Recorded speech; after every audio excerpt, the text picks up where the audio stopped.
और जितनी भी कंट्रीज़ है बड़ी ख़ास तौर पे, जैसे अमेरिका हो गया, कनाडा हो गया, यूरोपियन यूनियन, ऑस्ट्रेलिया, उसकी हर कंट्री के बारे में मैंने वीडियोस बनाई हैं, मैंने डिटेल से आपको समझाया है। एवन मैंने अपना एक्सपीरियंस भी शेयर किया है। मैंने पाकिस्तानी पासपोर्ट पे मुख्तलिफ कंट्रीज़ की वीज़े ली है और आप लोग कैसे ले सकते हो। सर्विस लेने से पहले हम आपको कंसल्टेंसी देंगे या आपके लोग असेसमेंट करेंगे आपका। उस असेसमेंट में हम देखेंगे कि आपकी एलिजिबिलिटी क्या है इस वीज़ा के लिए, यानी कि आपका जो बैकग्राउंड है वो कितना स्ट्रॉन्ग है, जिसके ऊपर एक अच्छी वीज़ा की फाइल तैयार की जा सकती है। जो सबमिट होगी एम्बेसी में तो उसके चांसेस ज़्यादा होंगे अप्रूव होने के। बेसिकली हम असेसमेंट करेंगे और उस असेसमेंट के बेस पे देखेंगे कि अगर आपका वीज़ा का चांस है, जैसे लेट से 100 में से अगर 70-80% चांस है, तो आपको हम कहेंगे कि हाँ ठीक है, आप वीज़ा सर्विस ले लो और हमारे थ्रू प्रोसेस कर लो। नहीं तो फिर हमारा जो एक्सपर्ट होगा वीज़ा का, वो आपको ये सजेशन देगा कि आप अपनी प्रोफाइल पे मजीद काम करें, 2 महीने, 3 महीने, 6 महीने लगाए और अपने बैंक स्टेटमेंट को ठीक करे,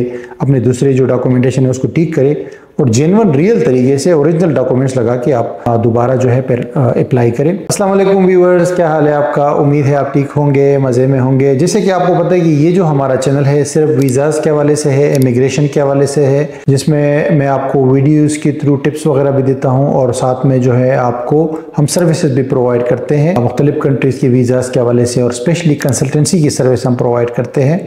आपको मशवरा देते हैं कि कौन से कंट्री में आपको जाना चाहिए आपके बजट के हिसाब से, रिक्वायरमेंट्स के हिसाब से और आपका जो गोल है फ्यूचर का। क्योंकि अगर इमिग्रेशन के हवाले से हम बात करें तो हर बंदे का एक अलग गोल होता है, हर बंदे की अलग रिक्वायरमेंट होती है और लोगों का कुछ का पासपोर्ट लेने का होता है, कुछ का रेजिडेंसी लेने का होता है, तो कुछ का बिजनेस करने का होता है। तो मुख्तलिफ लोगों के मुख्तलिफ जो है सिचुएशंस होती है, इसीलिए हम लोग कंसल्टेंसी पे ज़्यादा फोकस करते हैं कि हम कंसल्टेंसी लोगों को दें ताकि उनका असेसमेंट हो जाए और पूरा पता चले कि उस बंदे को क्या रास्ता चाहिए। इसी हवाले से जो वीज़ा का हमसे अक्सर लोग पूछते हैं, हालांकि मैं तो वीडियोस रेगुलरली पब्लिश करता रहता हूँ इस चैनल के ऊपर प्रॉपर तरीके से कि भाई कौन सा वीज़ा कैसे अप्लाई कर सकते हैं आप। और जितनी भी कंट्रीज़ है बड़ी ख़ास तौर पे, जैसे अमेरिका हो गया, कनाडा हो गया, यूरोपियन यूनियन, ऑस्ट्रेलिया, उसकी हर कंट्री के बारे में मैंने वीडियोस बनाई हैं, मैंने डिटेल से आपको समझाया है। एवन मैंने अपना एक्सपीरियंस भी शेयर किया है कि मेरे वीज़े कब लगे हैं, कौन कौन से कंट्रीज़ के और कौन कौन से डॉक्यूमेंट्स मैंने दिए हैं और इस तरीक़ाकार को फॉलो करके मैंने पाकिस्तानी पासपोर्ट पे मुख्तलिफ कंट्रीज़ की वीज़े ली है और आप लोग कैसे ले सकते हो। और उसके अलावा मेरी रिजेक्ट भी अगर वीज़ा हुआ है तो मैंने वो भी शेयर किया है, क्योंकि मैं सारा सब कुछ शेयर करने का जो है ना समझता हूँ कि सब कुछ शेयर करना चाहिए, क्योंकि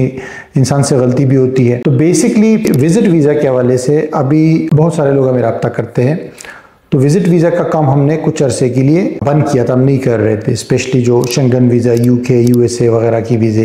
लेकिन अब हम दोबारा स्टार्ट कर रहे हैं विजिट वीज़ा की सर्विस, और ये बड़ी इंटरेस्टिंग सर्विस है। इसमें हम आपको कोई भी जो बड़ी कंट्रीज़ है ना, जो डेवलप्ड कंट्रीज़ है, मसलन Canada, Australia, America, Schengen, European union है, और क्योंकि इनका एक ही वीज़ा है, और उसके अलावा यूके और इस तरह जितनी भी कंट्रीज़ हैं, न्यूजीलैंड, आयरलैंड वगैरह सबको मिला के, तो इनकी वीज़ा की सर्विस हम आपको देंगे। अगर आप चाहते हो कि इन कंट्रीज़ का आप वीज़ा अप्लाई करना चाहते हो, इवन कि आपका पहले अगर रिजेक्ट भी हुआ है, तो आप अगर दोबारा अप्लाई करना चाहते हो तो आप अप्लाई कर सकते हो हमारे सर्विस के थ्रू।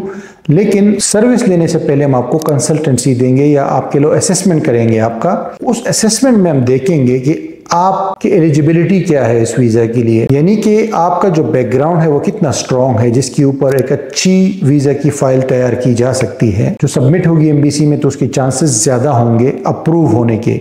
वैसे तो मैं आपको बताता चलूँ कि कोई भी कंसल्टेंट हो, कोई भी एजेंट हो, उसके पास ये इख्तियार हरगिज़ नहीं होता कि वो आपको गारंटी दे दे कि आपका वीज़ा 100% लग जाएगा। चाहे कोई भी वीज़ा हो, छोटे कंट्री का हो या बड़े कंट्री का हो, उसका जो फैसला करती है वो एम्बेसी करती है। वहाँ का जो ऑफिसर होता है उस कंट्री का, वो फैसला करता है कि आपको वीज़ा देना है या नहीं देना है। हमारे हाथ में कुछ नहीं होता, किसी कंसल्टेंट के हाथ में कुछ नहीं होता। लेकिन वो जो काउंसलर ऑफिसर होता है, वो जब वीज़ा देता है तो वो डॉक्यूमेंट्स चेक करता है और बंदी की पूरी जो प्रोफाइल है वो चेक करती है, उसके सामने पड़ी होती है, तो उस बेस पे वो डिसाइड करता है कि इसको वीज़ा देना है या नहीं देना है।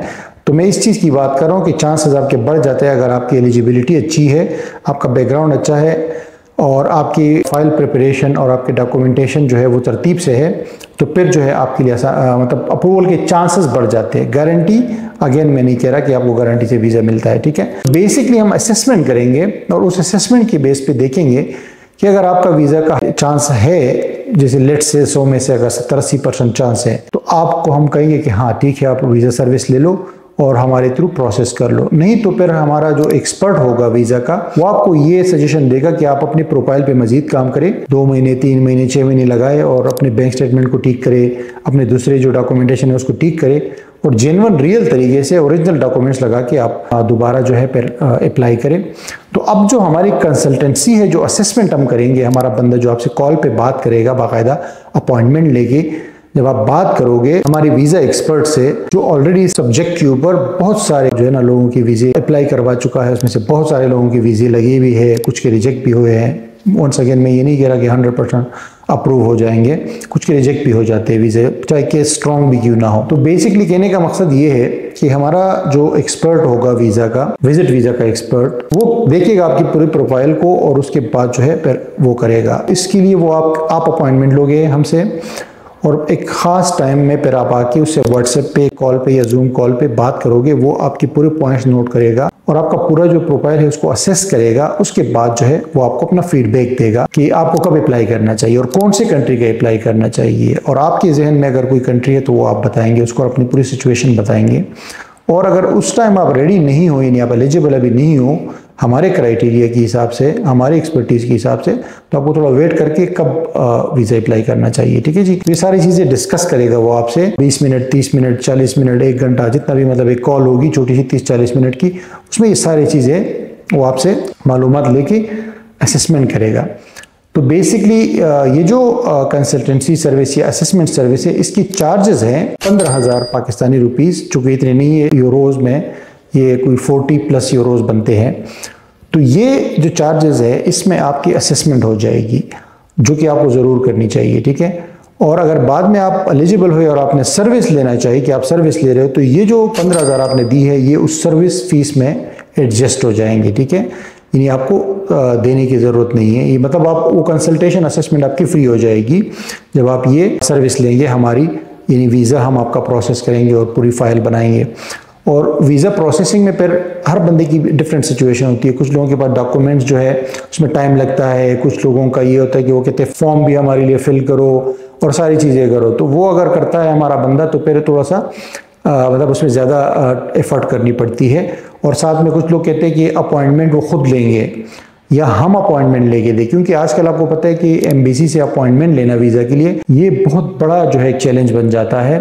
स्पेशली शेंगन वीज़ा हो गया या अमेरिका का वीज़ा हो गया, तो उसमें यह है कि अपॉइंटमेंट भी हम लेके दे सकते हैं, हमारा बंदा लेके दे सकता है और फाइल भी वो बना के सारी चीज़ें करके आपको खुद जाना है। सिर्फ वो वीज़ा फीस आपने खुद पे करनी है और वहाँ जाके आपने जो सबमिट करोगे वो आप खुद करोगे। हमारा कंसल्टेंट का काम होता है आपको रेडी करना, प्रिपेयर करना।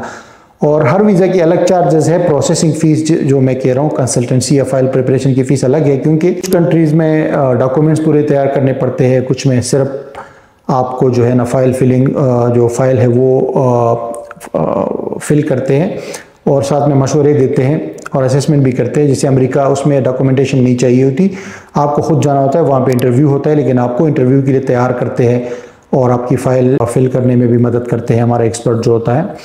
और इस तरह कनाडा का ऑनलाइन है, ऑस्ट्रेलिया का ऑनलाइन है, न्यूजीलैंड का ऑनलाइन है, यूके का भी ज़्यादातर चीज़ें ऑनलाइन होती है।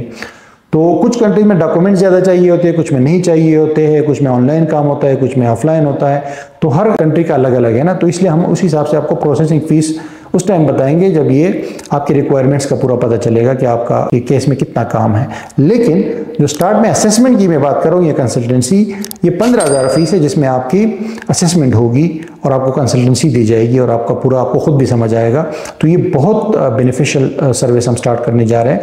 अगर आप इसमें इंटरेस्टेड हो तो ये हमारा व्हाट्सएप नंबर है, काइंडली इस पर मैसेज करें या कॉल करें और यहाँ पे हमारे एक्सपर्ट से अपॉइंटमेंट ले लें। 15,000 फीस जमा करके फिर आपको अपॉइंटमेंट दी जाएगी और उसके बाद जो है अपॉइंटमेंट के बाद आप मजीद लाइहा अमल वो तय करेंगे। ठीक है, जो हमारा असिस्टेंट है वो सिर्फ आपको अपॉइंटमेंट लेने में हेल्प करेगा, आपके पेमेंट और अपॉइंटमेंट शेड्यूल करने में। ठीक है, बाकी एक्सपर्ट जो है वो आपसे उस टाइम बात करेगा अपॉइंटमेंट के टाइम। ठीक है जी, तो दिस इज़ इट। डिस्क्रिप्शन में भी नंबर है और आई होप कि ये सर्विस आपके लिए बहुत बेनिफिशियल होगी और ये प्राइस भी जो है बहुत ही मुनासिब तमाम लोगों के लिए होगी। ठीक है जी, कोई सवाल हो तो आप कमेंट कर सकते हैं। Thank you very much for watching.